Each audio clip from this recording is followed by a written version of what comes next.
ராதே கிருஷ்ணா. ஸ்ரீமதே ராமானுஜாய நமஹ.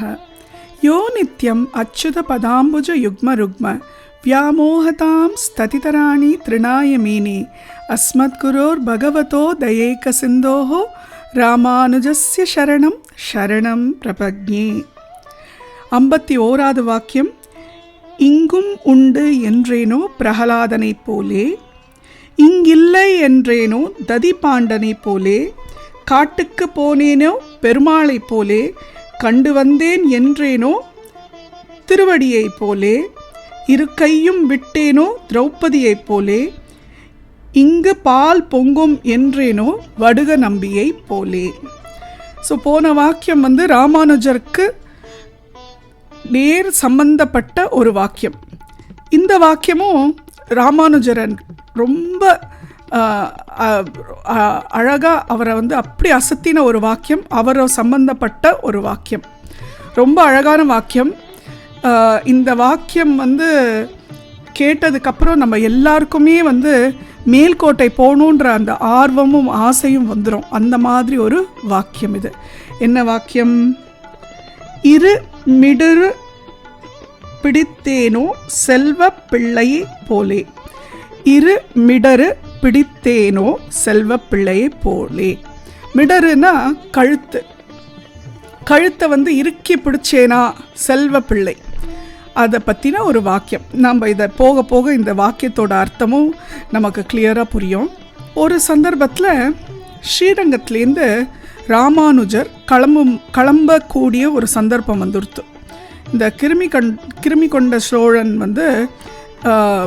எல்லா சந்நியாசிகளையும் அந்த ஸ்ரீரங்கத்துலேருந்து விரட்டி விட்டுட்டான். ஸோ அப்போ ராமானுஜர் அங்கேருந்து கிளம்பக்கூடிய ஒரு சந்தர்ப்பத்தில் ஸ்ரீரங்கத்தை விட்டு வரும்படி ஆயிடுத்து. நம்ம ரொம்ப கம்ஃபர்ட் ஜோனில் இருக்கக்கூடிய இடத்த விட்டுட்டு வரணுன்னா நமக்கு ரொம்ப வருத்தமாக இருக்கும். நம்மெல்லாம் புலம்ப ஆரம்பிச்சிருவோம். ஆஹா, நம்ம இங்கே விட்டுட்டு போகணுமே. நம்ம ஒரு அழகான ஒரு வீட்டில் இருக்கோன்னு வச்சுக்கோங்க. அந்த வீட்டில் ரொம்ப வருஷம் இருந்து பழகிட்டோம். இப்போ அந்த வீட்டிலேருந்து மாறி இன்னொரு வீட்டுக்கு போகணும் ஒரு சந்தர்ப்பம், அதனால மாறி போகிறோன்னு வச்சுக்கோங்க. அப்போ நம்ம என்ன சொல்லுவோம்? ஆஹா, நன்னா இருந்தது அந்த வீடு, அந்த இடத்துல நன்னா வாழ்ந்துட்டு இருந்தோம், ரொம்ப வசதியாக இருந்தது, எங்களுக்கு எல்லா சௌகரியங்கள்லாம் இருந்தது. இப்போ அதை விட்டுட்டு இங்கே வரப்போகிறோம், இங்கே எப்படி இருக்குமோ ஏது இருக்குமோ, இந்த மாதிரி வசதி அந்த வீட்டில் இருக்குமா தெரியல, அப்படின்ற ஒரு மைண்ட் செட்டோடு தான் நம்ம கிளம்புவோம். ஆனால் ராமானுஜர் இது கடவுள் சங்கல்பம். இந்த மாதிரி நடந்து நம்ம இந்த ஊரை விட்டு வரோன்னா அதுக்கு ஒரு காரணம் உண்டு அப்படின்னு தான் அவர் எடுத்துன்னு வந்தார். நம்ம எல்லாமும் அப்படி எடுத்துட்டோன்னா எல்லாமே நமக்கு ரொம்ப சந்தோஷமாக தான் இருக்கும், நமக்கு எந்த விதமான வருத்தமும் இருக்காது. ஸோ அப்படி அங்கேருந்து கிளம்பிட்டார். கிளம்பினா அங்கேருந்து எங்கே வரார்? மேல்கோட்டைக்கு வரார். திருநாராயணபுரம், மேல்கோட்டை திருநாராயணபுரம். இது கர்நாடகாவில் இருக்குது.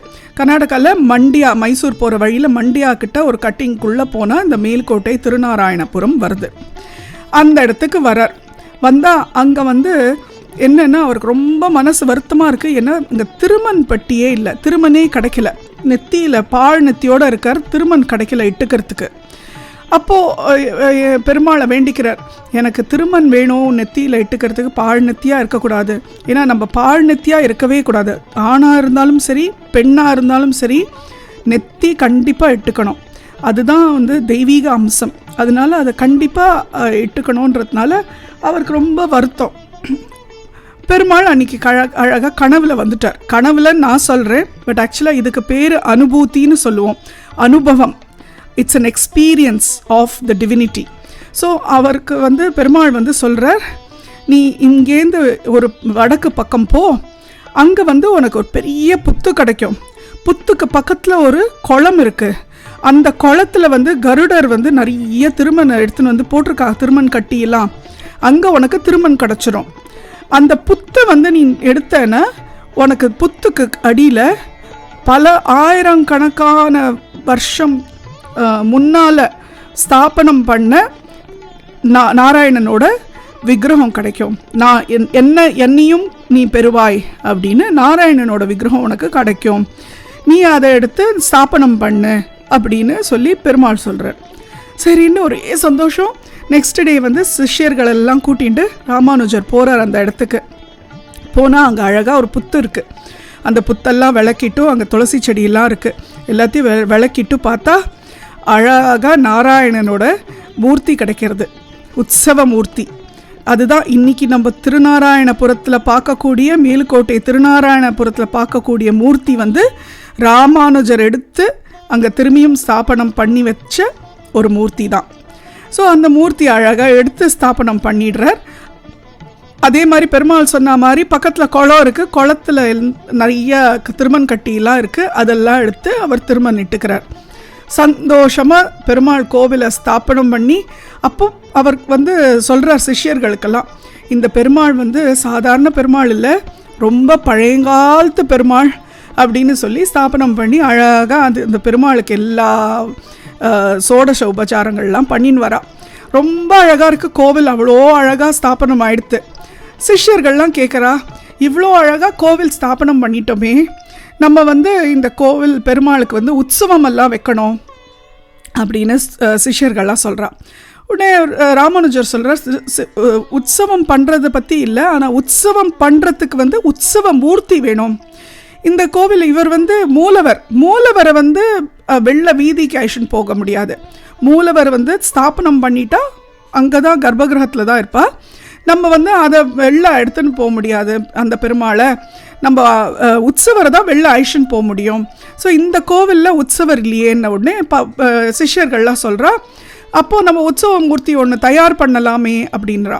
அப்போ உடனே ராமானுஜர் சொல்கிறார், இல்லை இந்த மூர்த்தி ரொம்ப பழையங்காலத்து மூர்த்தி, ரொம்ப வருஷம் பழசு, இந்த மூர்த்திக்கான உற்சவ மூர்த்தி கண்டிப்பாக எங்கேயோ இருக்கும், நம்ம அந்த மூர்த்தியை தேடி கண்டுபிடிக்கணும் அப்படின்னு சொல்கிறார். உடனே சிஷ்யர்கள்லாம் சொல்கிறா, ஐயோ அந்த மாதிரி மூர்த்தியை தேடி கண்டுபிடிக்கிறதுனா அது எங்களோட இதில் இல்லையே, எங்களுக்கு ரொம்ப கஷ்டம் அந்த மாதிரி கண்டுபிடிக்கிறது அப்படின்னோடனே நீங்கள் தான் கண்டுபிடிக்கணும்னு ராமானுஜர்கிட்ட சொன்னோடனே ராமானுஜர் சொல்கிறா, இதுக்கும் பகவானே உத்தரவு கொடுப்பார் அப்படின்னு சொல்லி அவர் வந்து அன்றைக்கி வேண்டிக்கிறார். வேண்டின்ற உடனே அதே மாதிரி அனுபூதி, அவருக்கு அனுபூதினா அனுபவம், தெய்வ அனுபவம், experience of the divinity. So அந்த மாதிரி ஒரு காட்சி வருது. அதில் வந்து ஒரு பழன்னு ஒரு மூர்த்தி வந்து கண்ணெதிர வந்து டப்புன்னு குதிக்கிறது. என்னன்னு பார்த்தா, யார் நீ அப்படின்னு கேட்குறார். நான் ராமப்பிரியன், இந்த திருநாராயணபுர நாராயணரோட உற்சவ மூர்த்தி நான் தான் அப்படின்னு. ராமப்பிரியனா, அது ஏன் அப்படி பேர் அப்படின்னு கேட்ட உடனே அந்த ராமப்பிரியன் சொல்கிறார், ராமப்பிரியன் ஏன் பேருனா, என்னை வந்து ராமர் தான் பூஜை பண்ணிட்டு இருந்தார். எப்படின்னா ஃபஸ்ட்டு வந்து ராமர் ரங்கநாதனை தான் பூஜை பண்ணிட்டு இருந்தார். அவருக்கு பட்டாபிஷேகம் ஆன உடனே ரங்கநாதரை எடுத்து விபீஷணருக்கு கொடுத்துட்டார். விபீஷணருக்கு கொடுத்த உடனே ராமருக்கு பூஜை பண்ணுறதுக்கு ஒரு விக்கிரகம் வேணும். அப்போ பிரம்மா கிட்ட வேண்டின உடனே பிரம்மா வந்து இஷ்வாக்கு கொடுத்த அந்த ராமர் விக்கிரகம், நான் தான் அது ராமப்பிரியன், அந்த என்னை வந்து ராமருக்கு கொடுத்துட்டார். ராமர் என்ன ரொம்ப அழகாக பூஜை பண்ணிட்டு இருந்தார். ராமருக்கு நான் ரொம்ப பிரியம், எனக்கு ராமரை ரொம்ப பிரியம், அதனால ராமர் வந்து எனக்கு வச்ச பேர் தான் ராமப்பிரியன்னு. அந்த பேரில் நான் இருந்துட்டு இருந்தேன். அதுக்கப்புறம் அப்படியே நான் வந்து ராமரோட இதுலேயே இருந்துட்டு இருந்தேன் அப்படின்னு சொல்கிறேன். அப்புறம் நீங்கள் கிருஷ்ணர்கிட்ட போனீங்களான்னா, ஆமாம், அது எப்படி ஆச்சுன்னா, லவா குச்சா வந்து கல்யாணம் பண்ணிட்ட பொண்ணு, குச்சாவோட பொண்ணு மாலினி. ஸோ குச்ச மாலினி அப்படின்னு தான் அவளை சொல்லுவாள். அவளை கல்யாணம் பண்ணி கொடுத்த இடம் வந்து கிருஷ்ணர் ஓட யாதவ குலத்தில் தான் கல்யாணம் பண்ணி கொடுத்தா. அப்போது அந்த குச்சமாலினிக்கு வந்து இந்த ராமப்பிரியனை ரொம்ப பிடிக்கும். அதனால் அவள் வந்து ராமப்பிரியனை எனக்கு கல்யாணத்தில் எனக்கு தட்சிணியாக கொடுங்கோ அப்படின்னு வாங்கின்னு போயிட்டா. அப்போது அந்த விக்கிரகம் நான் வந்து அப்போது அவள் குச்சமாலினியோட கிருஷ்ணரோட வம்சத்துக்கு போயிட்டேன். அப்போது கிருஷ்ணர் பலராமன்லாம் என்னை வந்து இது பண்ணிட்டு இருந்தா. அப்போது பலராமன் ஒரு நாள் வந்து என்னை பார்த்தபோது, இவர் பார்க்க மேல்கோட்டையில் இருக்கிற திருநாராயணன் மாதிரியே இருக்காரே அப்படின்னு சொல்லிட்டு என்னை அங்கே கூட்டின்னு வந்து அந்த இடத்துல உற்சவராக ஸ்தாபனம் பண்ணிட்டா. அதனால அதுலேருந்து நான் வந்து திருநாராயணபுரத்தில் உற்சவராக நான் இருந்துட்டுருக்கேன் அப்படின்னு ராமப்பிரியன் சொல்கிறாராம். சொன்ன உடனே ரொம்ப சந்தோஷம். சரி, நீங்கள் இப்போ எங்கே இருக்கேள் அப்படின்னு கேட்ட உடனே அவர் இன்ஃபேக்ட் எங்கே இருக்கேன்னு கேட்கல, எங்கே இருக்கேன்னுலாம் கேட்கல, பையன்னு தான் கூப்பிட்டார். ஒரு கொஞ்சம் கிச்சா மாதிரி தான் ட்ரீட் பண்ணியிருந்தார் ராமானுஜர். சரி பையலே, இப்போ நீ எங்கே இருக்க அப்படின்னு கேட்ட உடனே அந்த ராமப்பிரியன் சொல்கிறான், நானா இப்போ டெல்லியில் பாட்ஷாவோட அரண்மனையில் இருக்கேன் அப்படின்னா. அங்கே எப்படிடா போனேன் அப்படின்னா, ஆமாம் அந்த பாட்ஷா வந்து எல்லா ஊர்லேயும் எல்லா கோவில்லையும் வந்து மூர்த்தி எல்லாம் திருடின போது என்னையும் வந்து திருடின்னு போயிட்டான் அவன் அரண்மனைக்கு. நான் அந்த அரண்மனையில் தான் இருக்கேன் அப்படின்னு ஒரு துலுக்க பாட்ஷா அப்படின்னு சொன்னான். சரி ஓகே அப்படின்னு சொல்லிட்டு, நான் இப்போ வந்தேன்னா நான் வந்து உன்னை கூப்பிட்டேன்னா நீ வருவியான்னு கேட்குறார். கேட்ட உடனே அவர் வந்து ராமப்பிரியன் வந்து ஓ கூப்பிட்டுங்களே நான் வந்துடுறேனே அப்படின்னு சொல்கிறார். சொன்ன உடனே சரி அப்படின்ட்டு ராமானுஜருக்கு ரொம்ப சந்தோஷம் ஆயிடுறது. சிஷ்யர்களெல்லாம் கூப்பிட்டு நம்ம டெல்லிக்கு கிளம்பி இந்த பாட்ஷாவோட அரண்மனைக்கு போய் அங்கே ராமப்பிரியனை மீட்டுன்னு வந்துடலாம், ஐஷன் வந்துடலாம் அப்படின்னு சொல்கிறார். ஸோ இவள் எங்கே இருக்கா? இவள் இருக்கிறது திருநாராயணபுரம் மேல்கோட்டை, தட் இஸ் கர்நாடகாவில் மண்டியா, மைசூர் போகிற வழியில் மண்டியா ஜில்லாவில் கொஞ்சம் தூரம் போனால் அங்கே இருக்குது. அங்கேருந்து மண்டியாலேருந்து ஒரு 45 மினிட்ஸ் டிஸ்டன்ஸில் இந்த கோவில் இருக்குது. அங்கேருந்து டெல்லி வரைக்கும் நடந்தே போகிறார். இத்தனைக்கும் அவருக்கு வயசு 60க்கு மேலே இருக்கும். 60ன்னா நம்மளாம் ரிட்டையர் ஆகிற வயசு. ஆனால் அவர் வந்து அந்த டைமில் பெருமாளுக்காக யாத்திரை போகிறார். பெருமாளை கூட்டின்னு வரத்துக்காக அழகாக டெல்லிக்கு கிளம்பியாச்சு. எல்லோரும் போனால் அங்கே பாட்ஷாவோட அரண்மனைக்கு போனால் பாட்ஷாவுக்கு தெரிய வருது, இந்த மாதிரி ஒரு இந்து சன்னியாசி இங்கே வரா, எதையோ தேடின்னு வரான்னு. அப்போ உடனே அந்த பாட்ஷா சொல்கிறார் எல்லார்கிட்டையும், இந்த மாதிரி அவரெல்லாம் வந்தால் யாரும் கண்டுக்கக்கூடாது, யாரும் எந்த மரியாதையும் கொடுக்கக்கூடாது, எல்லோரும் நீங்கள் பாட்டுக்காரங்க, நான் எப்படி டீல் பண்ணுறேனோ நான் டீல் பண்ணிக்கிறேன் அப்படின்னு சொல்கிறார். சரி ஓகே அப்படின்னு சொல்லிட்டு எல்லோரும் உட்காந்துருக்கா. ராமானுஜர் போகிறார் அரண்மனைக்குள்ளே. அப்படி திரிதண்டம் வச்சுட்டு உள்ளே நுழையிறார். நுழைஞ்ச உடனே அப்படியே பாட்ஷா கையை கூப்பிண்டு எழுந்து நின்றுடுறார். யார் சொன்னாலும் யாரும் எழுந்துக்கவே கூடாது, யாரும் எந்த மரியாதையும் கொடுக்கக்கூடாதுன்னு சொன்னாரோ அந்த பாட்ஷா ராமானுஜரோட தேஜஸை பார்த்து அப்படியே மயங்கி கையை கூப்பி எழுந்து நின்றுட்டார். நின்று வாங்கோன்னு வேற கூப்பிட்டார். கூப்பிட்ட உடனே ராமானுஜர் உள்ளே போனார். சொன்னார், இந்த மாதிரி என்னோட பெருமாள் உங்ககிட்ட இருக்காராம், அதனால் நான் அவரை மீட்டுன்னு போகிறதுக்காக வந்திருக்கேன் அப்படின்னு சொல்கிறார். அப்போ உடனே பாட்ஷா சொல்கிறார், எப்படி உங்களுக்கு தெரிய வந்தது என்கிட்ட இருக்கான்னு? உடனே அவர் சொல்கிறார், இந்த மாதிரி எனக்கு பெருமாளே வந்து பேசி எனக்கு இந்த விவரத்தை சொன்னார் அப்படின்னு. உடனே சரி அப்படின்னு சொல்லிட்டு அவரோட மந்திரியை அனுப்பிச்சு எந்த அறையில் எல்லா விக்கிரகமும் பூட்டி வச்சுருக்காளோ அந்த விக்கிரகத்தெல்லாம் காமின்னு சொல்லி ராமானுஜரை போய் பார்க்குறதுக்கு அனுப்புகிறார். போனால் அந்த ஒரு பெரிய அறை இருக்குது. அந்த அறையை திறந்தா ஃபுல்லாக விக்கிரகம், எல்லா கோவில் விக்கிரகமும் அங்கே இருக்குது. இவர் பார்க்குறாரு, எல்லா விக்கிரகம் ஒன்றுனா பார்க்குறாரு. இவர் ராமப்பிரியனை அங்கே இல்லை. சரி ஃபுல்லாக தேடி பார்த்துட்டார், ராமப்பிரியன் இல்லை. உடனே அவர் வந்து பாட்ஷா கிட்ட சொல்கிறார், நான் தேடி வந்த என்னோட ராமப்பிரியன் இங்கே இல்லை. ஆனால் அப்போ உடனே அவர் சிரிக்கிறார், நக்கலாக வந்து பாட்ஷா சிரிக்கிறார், நீங்கள் தானே சொன்னீங்க ராமப்பிரியன் இங்கே இருக்கார், உங்கள் விக்கிரகம் இங்கே இருக்குன்னு, அப்புறம் இப்போ நீங்களே இங்கே இல்லைன்றீங்களேன்னா, சரி என் பெருமாள் பொய் சொல்ல மாட்டார், அதனால் இங்கே தான் இருக்கார், எனக்கு ஒரு நாள் அவகாசம் கொடுங்க, நான் நாளைக்கு திரும்பியும் வரேன் அப்படின்னு சொல்லிட்டு போயிடுறார்.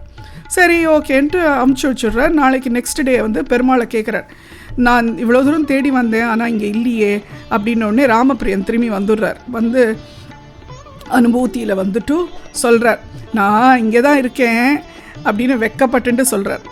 இங்கே தான் இருக்கேன்னா எங்கே இருக்கீங்கன்னா, நான் நீங்கள் தேடி போன அறையில் இல்லை, நான் வந்து இளவரசியோடு இருக்கேன் அப்படின்றார். இளவரசியோடையா? என்ன காதலா அப்படின்னோடனே வெக்கத்தோடு இப்படி தலையை குனிஞ்சுக்கிற கிச்சா மாதிரி. ஏன்னா கிச்சா தானே இதுவும். எப்படி கிச்சா கோபிகைகளெல்லாம் மயக்கி ராசலீலை ஆடினாரோ அந்த மாதிரி இவரும் வந்து இந்த இளவரசியோட ரொம்ப நெருக்கமாக பழக ஆரம்பிச்சிட்டார். அவளுக்குள்ள ஒரு காதலே வந்துருத்து. இளவரசிக்கும் இந்த ராமப்பிரியன் அவள் கூப்பிடல, அவள் வேறு ஏதோ பேரை வச்சு கூப்பிட்டுருக்கா, ரொம்ப பிடிச்சி போயிடுத்து. ஸோ அவள் வந்து அழகாக அவள் இந்த ராமப்பிரியனோட அவளும் ஜாலியாக இருந்துட்டுருக்கா. அப்படி ஒரு பந்தம் ரெண்டு பேருக்குள்ள.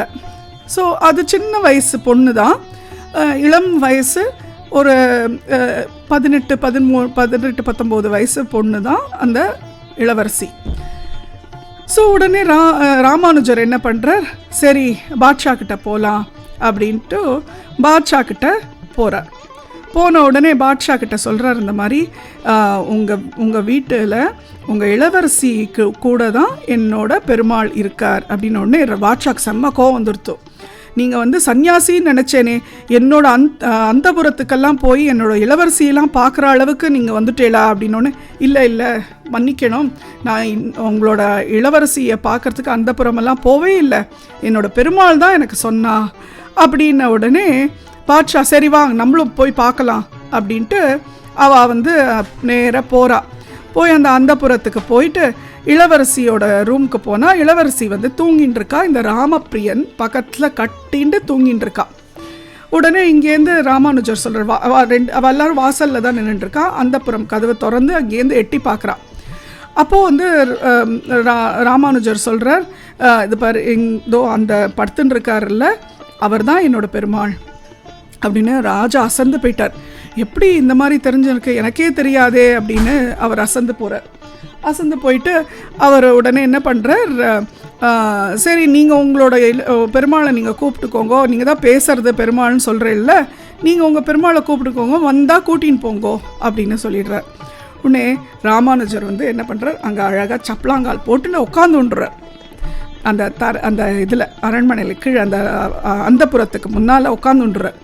உட்காந்துன்ட்டு, வாராயோ என் கண்ணா, என் செல்ல பிள்ளையே, என் செல்வ பிள்ளையே, சீக்கிரமாக ஓடி என் மடியில் உட்காந்துக்கோ, அழகா இருக்கியே நீ ரொம்ப, என் அன்முதமே, என் முத்தே, என் பவழமே, என் கிருஷ்ணாவே, என் ராமப்பிரியனே அப்படின்னு அப்படியே கொஞ்சி அழைக்கிறார்.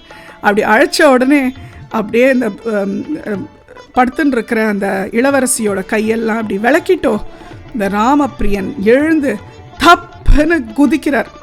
கட்டிலேருந்து கீழே சல்லுன்னு அந்த சலங்க சத்தத்தோடு குதிச்சு அப்படியே துள்ளி குதிச்சு ஓடி வரார். அழகாக ஓடி அப்படியே ராமானுஜர் உட்காந்துருக்காருல, அவர் மடி மேலே ஏறி குதிச்சு அப்படி 2 கையும் அப்படியே கழுத்தை பிடிச்சி கட்டிக்கிறார்.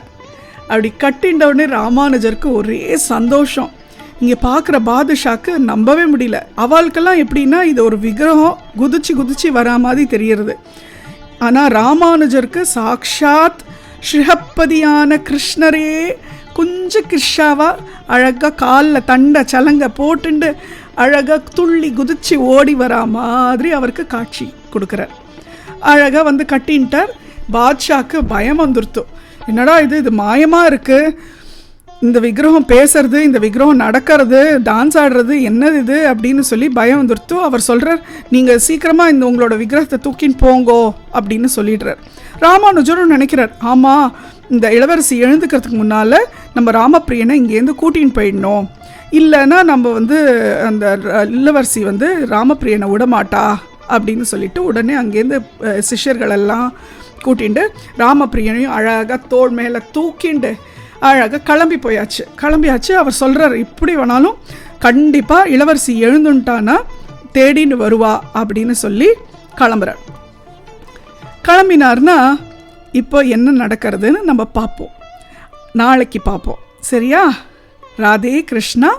ஸ்ரீமதே ராமானுஜாய நமஹ.